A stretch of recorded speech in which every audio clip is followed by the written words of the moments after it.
I'm Corey Barker. Welcome to Bassoon Lessons Online. I believe that anyone can learn to play the bassoon, no matter who you are or where you are in the world. My mission is to help you learn to do that with confidence and ease. Today I want to talk to you about the elements of a good warm-up.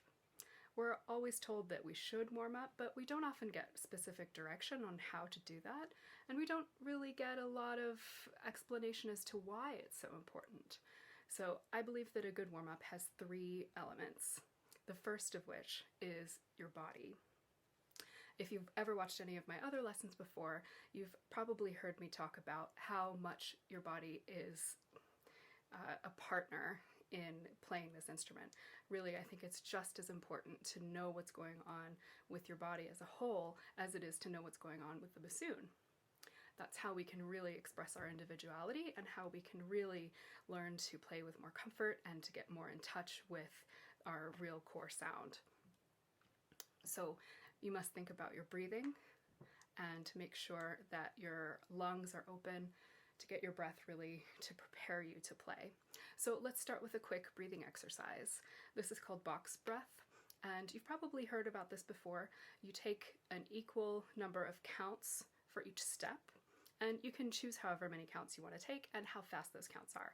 Usually I would set up a metronome and have it going at 60 beats per minute, but you can do whatever you're comfortable with and however many beats you want. So the breath comes in 4 stages in this exercise.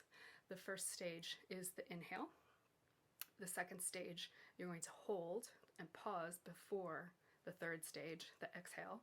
And the fourth stage will be empty lungs. So in each of those stages, you'll have an equal number of counts or an equal amount of time passing. And what you want to do during that time is to just observe what you feel in your body. If you feel tension in any of those stages, see if you can relax that. So let's do it really quickly together. We're just going to do 3 counts per stage. So let's get ready. And first we're going to start with an inhale. Ready? Go. Breathe in and hold. Breathe out. Hold. Breathe in. Hold. See what you notice. Breathe out. Hold. You can do this for as long as you feel comfortable, as long as you feel it's productive. If you start to feel yourself getting bored, it's not really productive anymore. But you want to notice where your breath is entering your body. If you feel like your breath is going primarily into your chest, see if on the next breath you can move it a little bit lower so that it goes lower and deeper into your lungs. If you feel like it's moving towards your abdomen and everything is expanding in that direction, that's a good step. If you feel tightness in your throat as you breathe in or out, make sure that in the next breath you try to relax that too. Tension anywhere in your body is going to show up in your sound, and some tension is unavoidable, like for example the tension of your lips around the reed, getting the reed to speak sometimes. You always need to have just a little bit of tension there. Some people go a little bit overboard on tension like that, so do be careful. But other tension lower in your body, in your abdominal muscles, helping to get the air out, that's pretty necessary. Just make sure you're not working against yourself by having tension in your throat or your upper chest.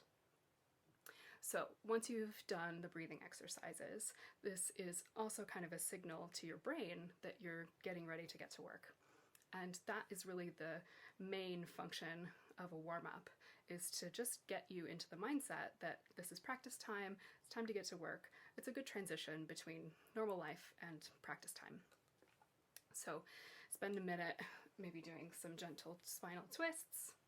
Do a few hand opening stretches just to get your fingers warmed up and limber. So next, you want to put these elements together in breathing into your instrument, nice and relaxed. I always start in the low register when I'm warming up, just so that I can keep things really open.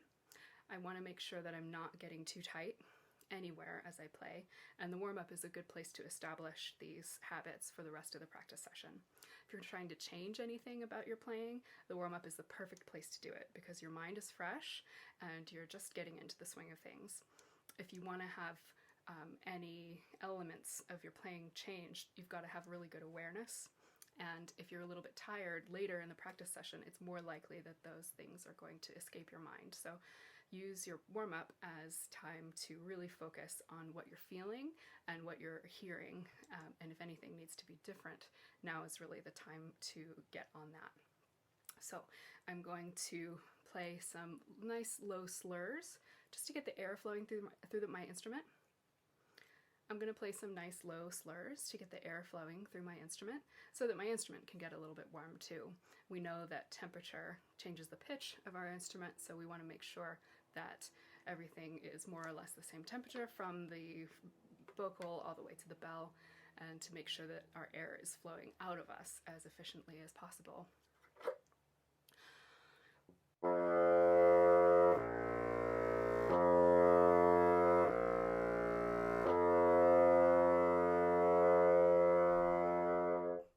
You can search for consistency here, but don't feel like you have to be too militant about anything.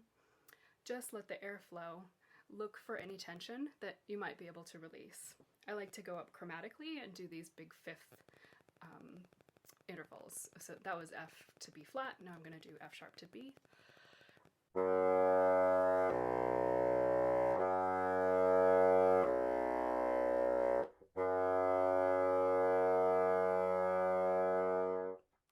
And if you have any moments where things don't speak, like my final note, ask yourself why.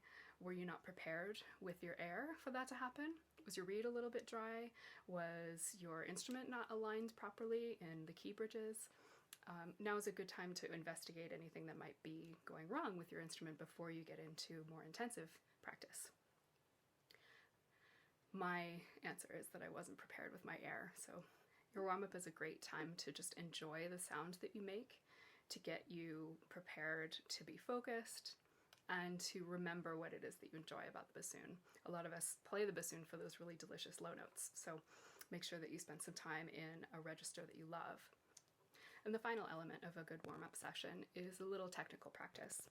You want to establish good habits with your fingers. So here's where I would play some scales or arpeggios, maybe an etude, some Weissenborn etudes or Milde or Piard or Jean-Pierre or whatever you want, whatever you have. Something that is pretty formulaic, something that you aren't going to be too challenged by, but something that definitely keeps your mind engaged. So some simple tonguing exercises, scale exercises, things like that are a good element of your warm-up. Later, if you're going to be working on technique, you can dive deeper into a newer etude or some specific tonguing exercises, but in the warm-up is just the time for your fingers to get moving, for everything to slot in your mind, and for you to be mentally prepared to go forward with your practice session. I hope that those elements helped. Hit subscribe so that you don't miss any lessons, and give me a comment as to what you would like to see in future bassoon lessons online. And let me know what your warm-up is like. What sorts of things do you always include? What kinds of things do you wish you didn't have to play? Anything bore you about your warm-up? We can talk about it. Leave a comment. Thanks so much for watching.